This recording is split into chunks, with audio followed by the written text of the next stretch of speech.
Fix that kill wire for sure, but I don't know if she flat out gets with it. I need to find a really thin, long screwdriver. I have one here somewhere, but seems you can never find a dang thing when you need it. Square filed chain, I think it would have cut faster if I'd left the drags at like 25 thou. They're set down to around 40, I think, but that's why it's so grabby and about trying to pull the log and the hose stand over, but real aggressive. I'd say that log is about done for. I've got some hickory laying over here. Big pile of wood. Gotta do something with all of that. I don't know, maybe we can see how it pulls in something really hard, and hopefully it don't pull it off of there.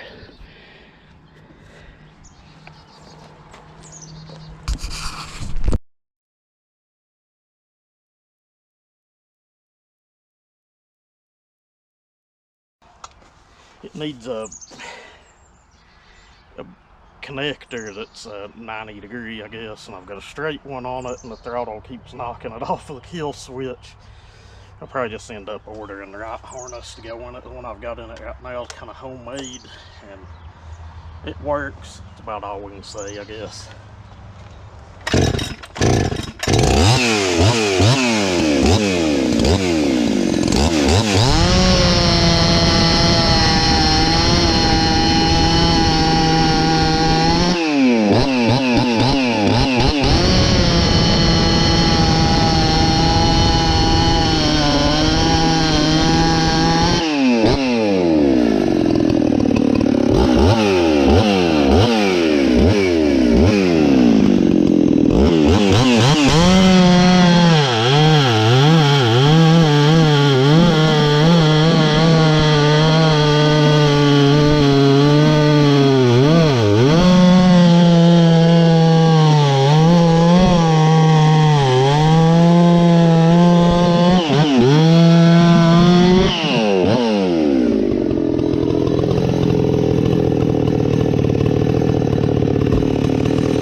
guys, how is everyone? I hope everybody's doing well. As you can see, we got our new carb on the 288 from the Duke. So far so good. She's hauled right in, sitting idle all day.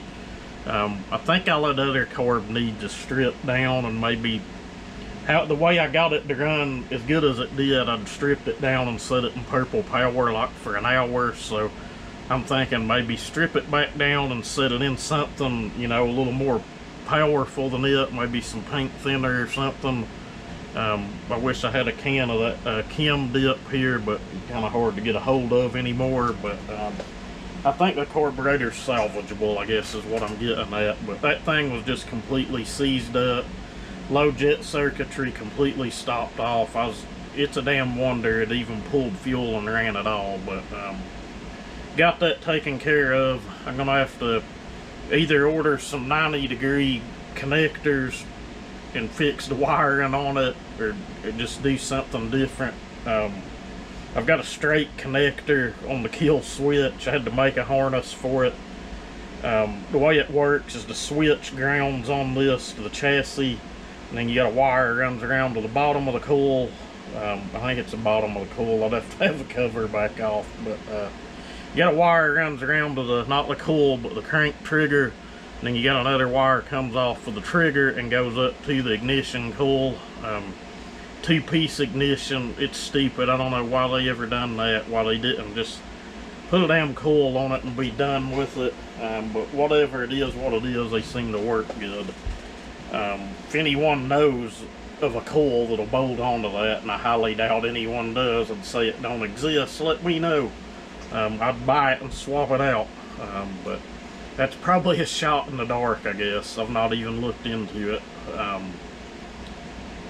Let's see, muffler, I ain't done nothing else with it. I don't know if it's really holding the saw back any at all, but you know, adding an extra port's never a bad idea, I don't guess.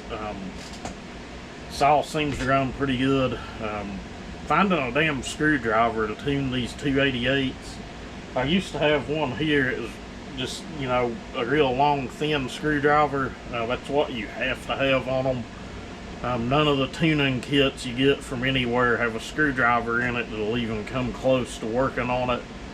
I can usually find one that'll get the high jet, but I always have to tune the low jet cover off of the saws. Just is what it is, I guess. Let's see, that chain, I don't even know what it was. I went back here and got it off the wall. It's more than likely a Farmer Tech or an Archer. I sat here a lot longer than I should have with it, and it's stupid aggressive. Took a round file, pulled the gullet out of it, and then took the double bevel square file to it, and then set the drags on it, just in my opinion way too low. I used the Husqvarna depth gauge and used the softwood setting on it, and I swear it took like 15 or 20 swipes off of them to get them down, to get them filed down with that thing. And it is stupid hot here. I had a fire the first 2 days of the week, and then let's see, yesterday it got up to like right around 90 degrees, and it's about the same today if you're in the sun. Just kind of crazy how the weather can change and flip-flop that way, but pretty good. You know, that cylinder was borderline garbage. 9 out of 10 builders would have trash canned it. It looked that bad. A lot of it was just me beating the hell out of it, getting it off with the other set of cases. I'm more prone to try to use stuff than most of your other builders, but you know, whatever, it is what it is. If I'd have been building it for another person, I would not have used it. I'd just recommended buying another cylinder. But has a big huge gouge in the top of it, probably an inch long. It's the thickness of the piston ring. It's just where the piston had set seized, and I guess when I got it broke loose, it took some plating with it. I sat and worked with it a long time getting that blended back in. There was a lot of damage to the roof of the exhaust port and to the bottom of the cylinder that had to be corrected and fixed. let's see, I had to raise the exhaust roof a lot more than I normally do. It's a lot more squared off than I would normally do, but at the end of the day, it's a pretty dang strong running saw. As it breaks in, it get even stronger. It's making a shit ton of compression right now. The squish on it, once everything was said and done, like 19 thousandths. That's just the base gasket. The exhaust timing fell around 97.5 once I got all of the damage cleaned up and got it squared off and polished and everything. I generally would not set one of these there. The highest I've set one's 99 on 288, and I'm thinking that was the last one I done. That saw it. It was a screamer. It ripped. I